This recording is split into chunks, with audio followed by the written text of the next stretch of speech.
23rd, 1996. From the high desert and the great American Southwest, I bid you all good evening, good morning across all these many time zones, stretching from the Tahitian and Hawaiian island chains eastward over flyover country to the U.S. Caribbean. Well, that's the Caribbean, actually, not all ours. The U.S. Virgin Islands, good morning. Down into South America, north to the pole, worldwide on the internet. This is Coast to Coast AM. Top of the morning. As promised, coming in a moment, Vincent Bugliosi, author most recently of the #1 New York Times bestseller, Outrage. Just made the New York Times bestseller list, Outrage and/or the 5 reasons why O.J. Simpson got away with murder. So that's coming up in just a moment.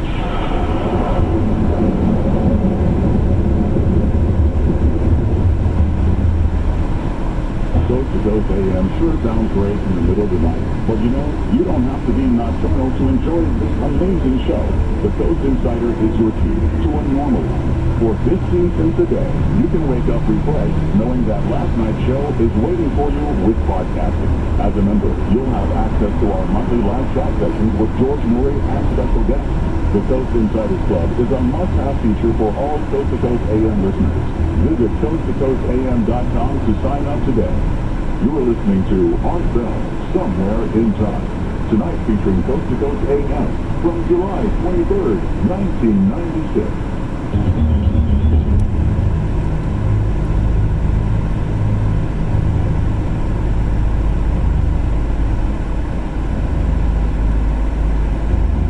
All right, here we go. Vincent Bugliosi received his law degree in 1964 from the UCLA Law School, where he was president of his graduating class.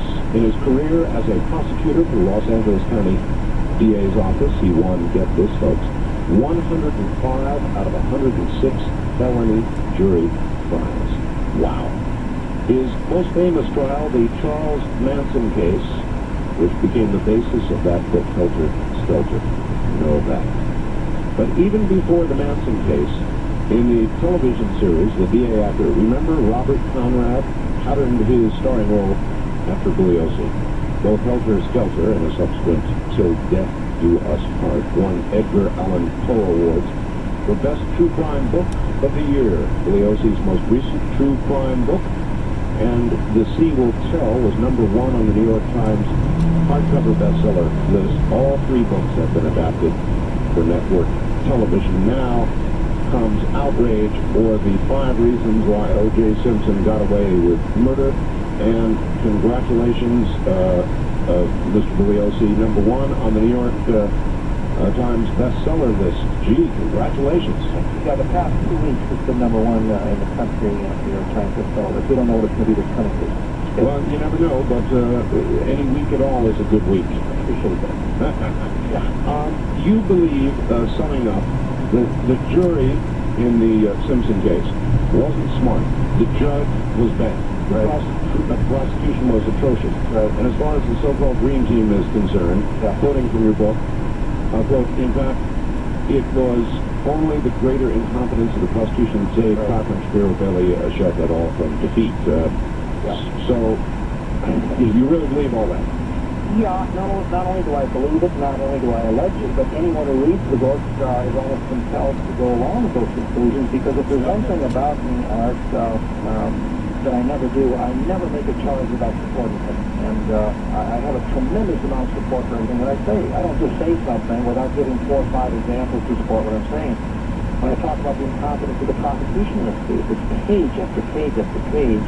There's just no way that anyone can read this book without coming to the same conclusion, and it's because of these revelations, these shocking revelations of incompetence in my book, Outrage, that the word of mouth has been such that the book is shot up to #1 in the country, because heretofore, the American people have been blaming the jury for this verdict, and of course the jury was very bad, don't get me wrong on that at all, very, very bad. Many have been blaming the LAPD. claiming the LAPD botched the case before it came to trial. But the main reason why this case was lost was the unbelievable incompetence of the prosecution in this case. And you have to realize, Art, as you know my background, I'm very pro-prosecution. No one in this country is more supportive of these prosecutors than I was throughout the entire case. I mean, I even sent them a telegram on the morning of their summation trying to pump them up. But I had an option here, either not do the book, and actually I was talked into doing it by my editor, and I'm happy now that he did, or write the book and be candid. And this is a very serious charge that I'm making against the prosecution in this case, and I support it in spades. There's just no question about it. No, I'm unbelievably incompetent. I sat there and watched every moment of the trial, lost a lot of sleep over it. I presume you pretty much did as much as you could the same thing. Yeah. Did you sit there sort of beating your fist against the wall? Well, you know, I also got on radio and TV. I took it to a minimum, but I got on radio and TV and said many of the things that I'm saying in the book now. So this is not Monday Morning Quarterback, but I sit on radio and television and say they've got to offer some of this evidence. This very, very incriminating evidence. It was a conventional type of evidence that lay people, you don't even have to be very bright, lay people have been consistently basing verdicts of guilty on for the past 2 centuries. It's the type of evidence that is automatically associated, even by people of rather low intelligence, with guilt. DNA is very good evidence, don't get me wrong, and I'm not criticizing the prosecution for presenting DNA evidence in this case. But DNA is very complex, very difficult to understand. It was almost alien to this jury. But evidence like Simpson taking off when he was being charged with these murders, and they're finding in his possession a gun, a passport, a cheap disguise, several fresh changes of underclothing, and Collins, the driver, $8,750 in cash on him, which he proceeds to tell the police that Simpson had given him inside the Bronco. That type is automatically associated by lay people with guilt, yet it was not offered to this jury. The jury never saw that evidence. None of the low-speed stuff. Dominic Dunn, the respected writer, has publicly stated why the prosecution didn't present that evidence. He says, through his sources, that he's aware of taped conversations of Simpson during the Bronco chase, where he's talking on a cellular phone, sobbing, crying, claiming to be an innocent man who's been framed. Is that why they didn't use it? No, he didn't say framed. No, absolutely not. No. Dominic was partly true there. He was denying guilt, but big deal. Big deal. It means nothing when someone is charged with murder and they deny guilt. Of course they're going to deny guilt. Who in the world expects them to confess? That is the reason, by the way, that the prosecution did not offer that evidence, nor did they offer a suicide note, which absolutely leaked with guilt. I mean, show me an innocent person charged with murder would write a note like that. So they were afraid of it. Well, yeah, but for the wrong reasons. In the suicide note, Simpson denies guilt too.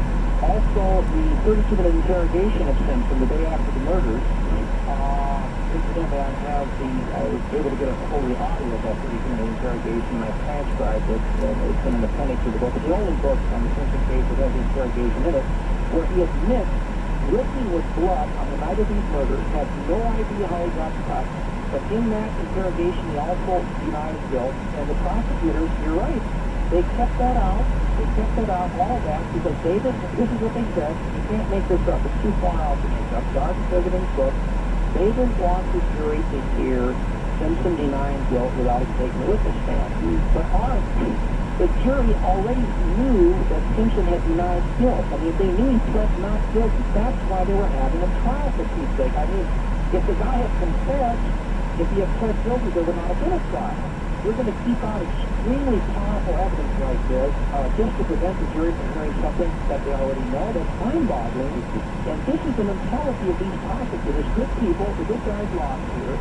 This is the mentality of these people who are representing the state in the Simpson case. And people wonder why this guy's out in the golf course with a smile on his face. You're going to keep out, for instance, the passport, the cheap disguise, several fresh changes of underclothing, and the fact that Collins has all this money on him, which Simpson gave him, all this cash, because he's denying guilt?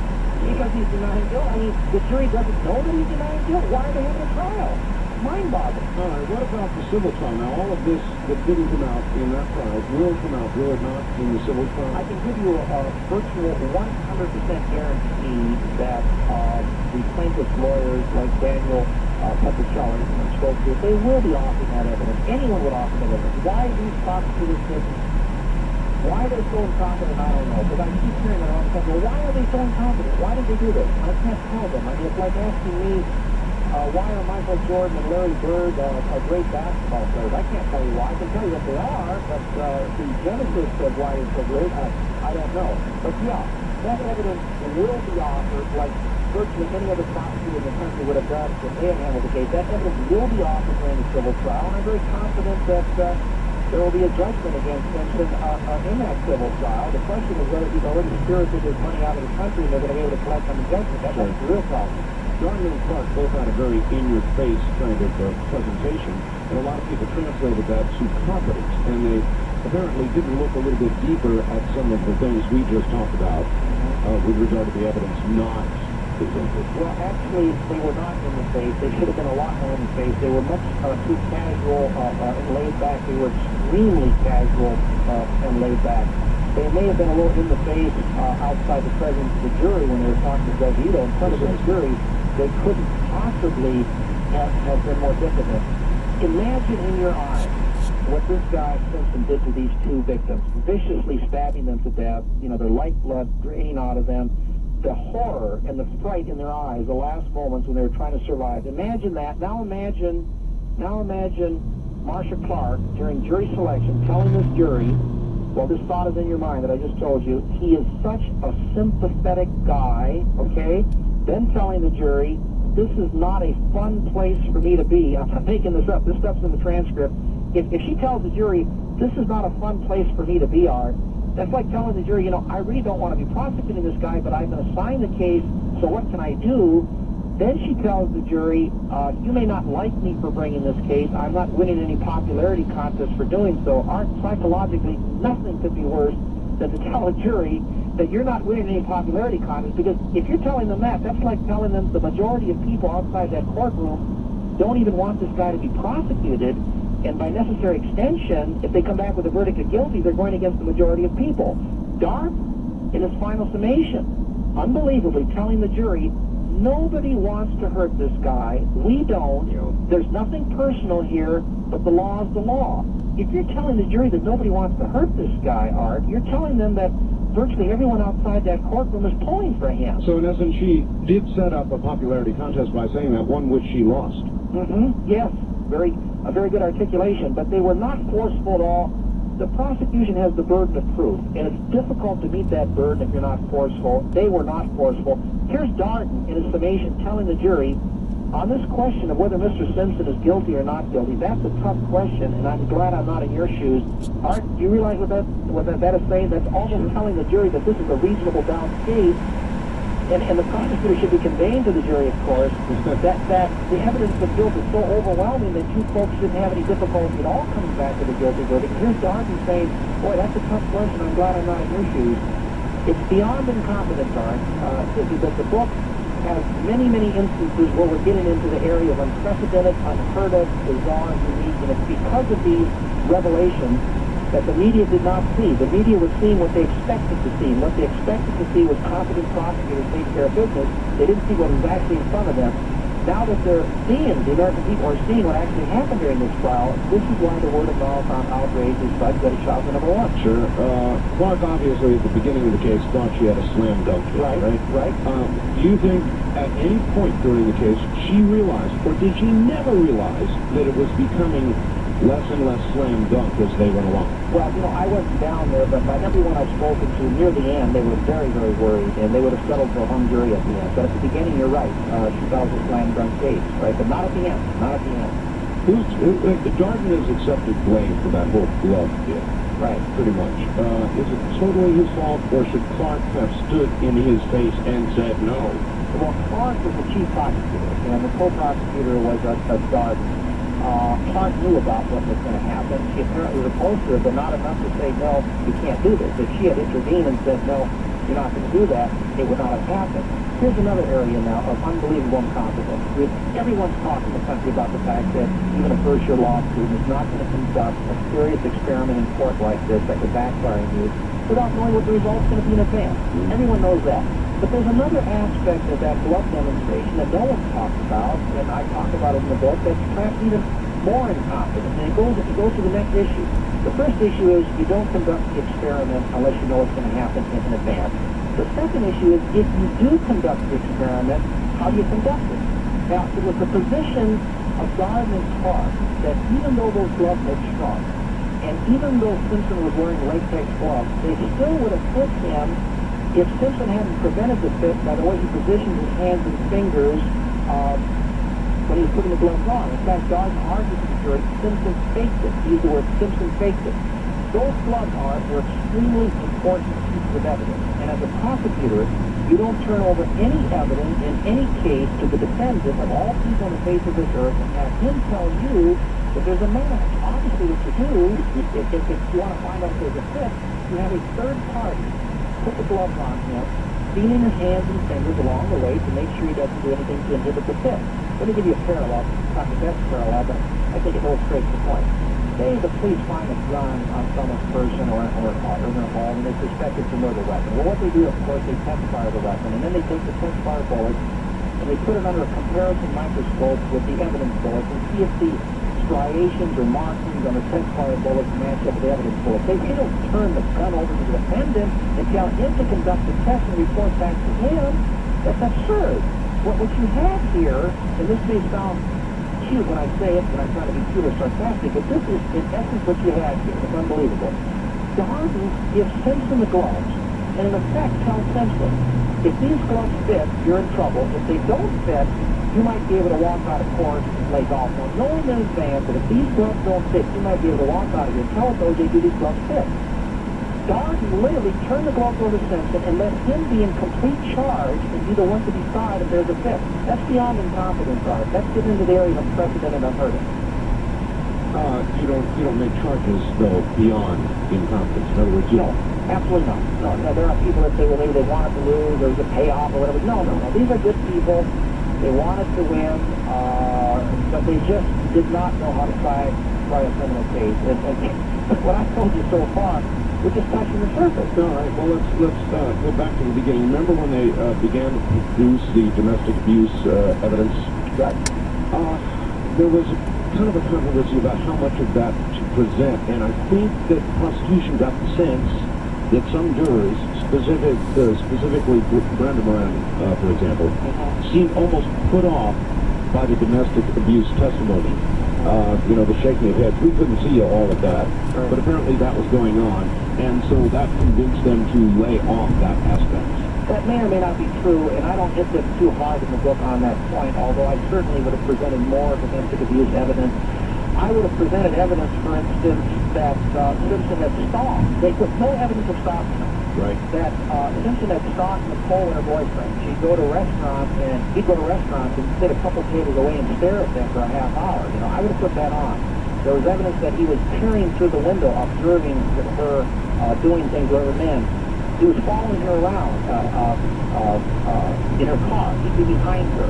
She was at Starbucks once with Ron Goldman and a friend of Ron Goldman. He pulls up, honks the car, very angry, and tells her to come over to the car. Orders over to the car. This is just a couple months before the murder. I think this would have been good evidence, but that's not the main reason why I've been criticizing them for their handling of this case. But I do think they should have put on more domestic violence evidence. All right, the jury seemed very impressed when they went to O.J.'s home, aside from the elegance of the home and all the rest of it, but there was a white rug. And there was what? A white rug. A white rug, yeah. Yeah, and they seemed very impressed that if there had been all this blood, where was the blood on the white rug? Well, why should there be any blood at all? Why should there be any blood at all? The night of the murders, this guy has blood in his bronco, his car, and his home. When they interviewed him at 1:35 p.m. the day after the murders, this is before now. This is before they withdrew any blood from his arm, would have had any opportunity to plant or sprinkle it. They said, O.J., we got a problem here. You got blood in your Bronco, the driveway in your home. How come? And then, like I told you, he said, he admits, he said, I cut myself last night. I was bleeding. How did you cut yourself, O.J.? These are his exact words. I don't know, okay? We're not talking about a little nick or scratch here. We're talking about deep cuts to the knuckle of his left little finger. And, in fact, it was bandaged at the time they were interrogating him. And he says he has no idea how he got that cut. So what I'm saying is that he admits he admits that around the very same time of these murders, we'd have to believe that Simpson innocently cut himself very badly on his left little finger. And I think we're talking about DNA numbers here. The astronomical probabilities against something like that happening are 1 out of 5 million, 1 out of 1 million. And when you cut yourself, unless you're in a frantic state, as he must have been in, you stop the bleeding with your hand or your handkerchief and put on a bandage. You don't bleed all over the place. Sure. So there was blood. 25 swatches of blood were taken from the Bronco. There was another 20 stains that were not even taken because they were representative. There was 9 blood drops on the driveway. There were 5 in the foyer, 1 in the bathroom. And if the juror said, why wasn't there more? Why should there have been even 1 blood drop on the night of these murders? I recall some comment about going out to his Bronco to fetch the cellular phone or something like that. He thought he got caught when he did that. No. Sorry. That's what the media said. Vincent, we're at the bottom of the hour. Hang tight. We'll be right back to you. It's called Outrage. It is number 1.